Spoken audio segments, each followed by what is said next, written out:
How are you, man? Yeah, I'm good. Just trying to figure it out, just trying to not go crazy with all of the COVID and stuff. But, the record coming out recently has been really helpful in terms of just giving us something to do. We went from not doing anything for like months to not having 5 minutes of downtime. But it's good, we're busybodies. So giving us something to do keeps us sane. But what were you really just sitting around watching Netflix in the heat of the quarantine, or did you start baking? Did you start riding a bike? What was your initially, no one knew what to do. I mean, we just were like, okay, we'll just wait it out for a month. Let's just take some time off. Let's just watch some Netflix. Maybe it's the valuable time that we needed to rest and, recuperate. And then after about a month of doing that, I was like, no, I cannot do this anymore. I'm losing my mind. So I started painting like a lot. This is my picture of Jimi Hendrix that I painted on the wall. You painted that? That's beautiful. Thanks, man. Yeah, so I've been painting a lot, cooking quite a bit.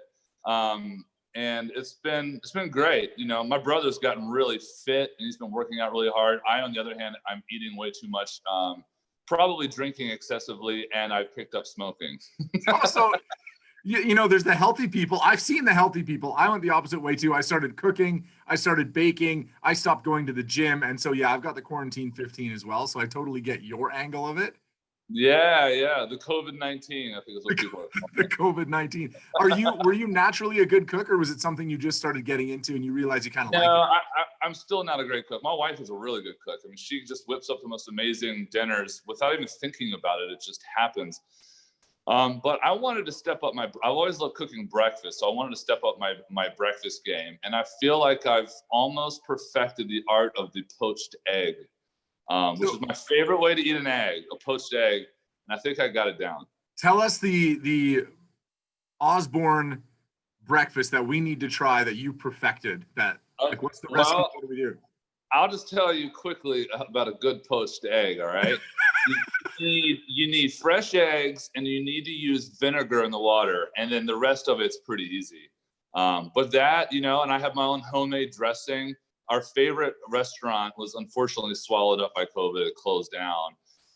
But I got them to send me their recipe for the salad dressing that I could drink this stuff. Now I make it at the house. Oh, I've got it down. I don't think I'll ever go out to eat again, to be honest with you. Isn't it amazing how you think something's so complicated and then you get the recipe for their salad dressing and it's 4 ingredients. And you're like, oh man, I was paying a lot for this a little while ago. I could have just been making it at home.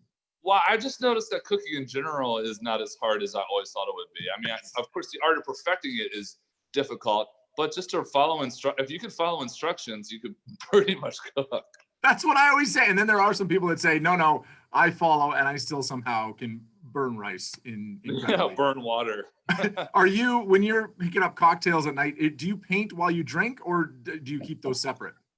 No, I keep those separate. Usually when I'm painting, it's different for me painting, because when I'm painting, I'm just in a zone. I don't even want to pick up a drink, I'm just like, I'm really just in the zone. But when I'm playing music, it goes great with a cocktail. So, after a few drinks, it's like pool, right? So when you are playing pool, if you have a couple of drinks, you play better because it loosens you up. But once you go one drink too many, it all goes to shit. So you got to be careful with that. Well, I got to say, we just finished Canadian Thanksgiving, and your album, Skeletons, was the soundtrack to my Thanksgiving weekend. So I appreciate you for that. New music in this time can get me through anything, even family holidays. So thank you. Wow, that's impressive. Yeah, I'm glad. The timing of it, I think, was really good. I think had it come out early in the pandemic, it would have gotten swallowed up by just the hysteria, and also Tiger King. Everyone was obsessed with that. So I don't know how anyone could compete with that madness. But now it's all kind of like, it's all, it's not better. It's not really even leveled out, but it's become a bit of a normalcy in our consciousness. So I think new music right now is a perfect time. How much does it crush you not being able to go on the road and like kick off a set in front of a sold out crowd with like all night and that do and just crush it, right? Like, how bad do you want to be doing that? So bad. The irony is that the only concept that we had going into this record was recording a record of songs that no matter where we're at, we can play them live. And the record front to back is pretty rocking. I mean, there's like there's like one kind of mid-tempo in the middle that really isn't even a mid-tempo, and the very last song is definitely a down tempo, but a very important song. The rest of the record is pretty in your face, and we wanted it to sound like our shows do live. We've run into problems in the past where we would try to, pull a song off of our last record, Port St. Joe, that was a bit more chill, and it wouldn't fit our set because our set is a rock show.